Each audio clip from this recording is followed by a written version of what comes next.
Ассалаумалейкум, Алматы қаласы атырапындағы Қарақалпақстанлы азиз отанласлар.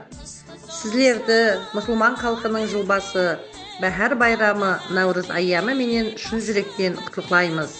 Сонымен қатар бәршеңізді Алматы қаласы Алатау районы Өжет шағын ауданы Бекболат көшесінің бойында орналасқан Дидар кафесінде 5 апрель күні сағат 13:00-де болып өтетін ойын-сауық бағдарламасына және де Наурыз дастарханына мұрат етеміз.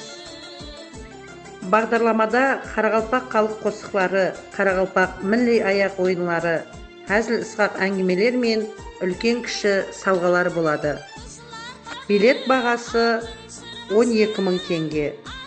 Қосымша сұраулар мен Каспий номері экран бетінде көрсетіледі.